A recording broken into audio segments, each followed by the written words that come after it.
Hi, welcome back. This week we're approaching another item from my pile of shame. So around 2 or 3 years ago, I printed this wonderful helmet of the Armourer from TV's The Mandalorian. Editorial race here. I didn't 3D print this, I purchased it, as I go on to explain. Absolutely misspoke there, I'm sorry. This was long before I had my own printer, and it was printed by Aries Designs. Go check them out. And you know how it is. You do the helmet, you're super proud of it. We take our cute couples cosplay pics, and any of the accessories just kind of fall to a wayside. But in addition to this, I also ordered the hammer, as pictured right there. Unfortunately, it's sat unassembled in a drawer for years, gathering dust. And then one day, I will get around to it. And today is that day. Well, yesterday, I'm filming this after finishing it, but don't worry about that. So, the first step is to assemble it. It was rather easy to assemble, didn't really need instructions.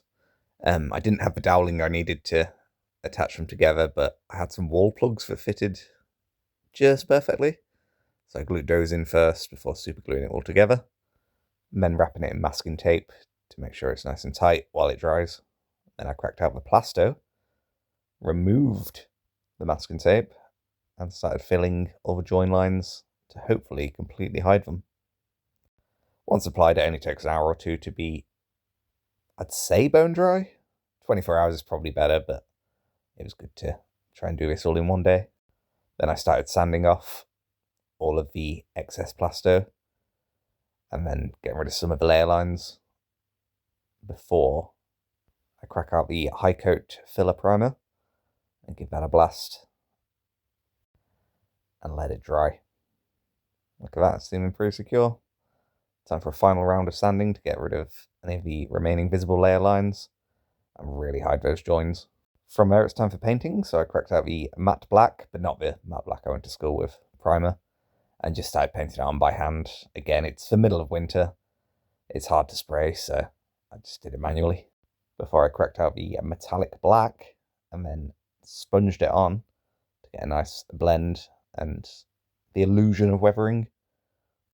That acts as a base coat before I crack out the chrome to add a much brighter metallic look to some of the more raised areas. From there, I think I'm ready to call it done. But we'll probably varnish or clear coat it once the weather is a bit drier outside. And not so cold, I find spraying when it's cold is how you get that crackling effect. And here we go. Whoa. Pretty happy with that. I probably should have done it chrome like the Mandalorian helmet up there.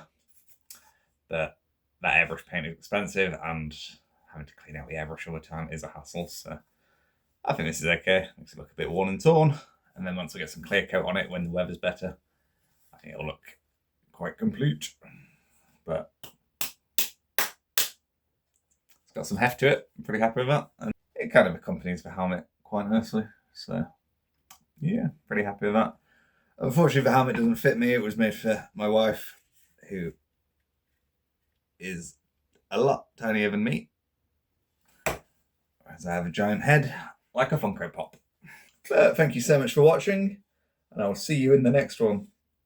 It's a little more intimidating when I do that. Leave a comment, leave a like, help the channel grow.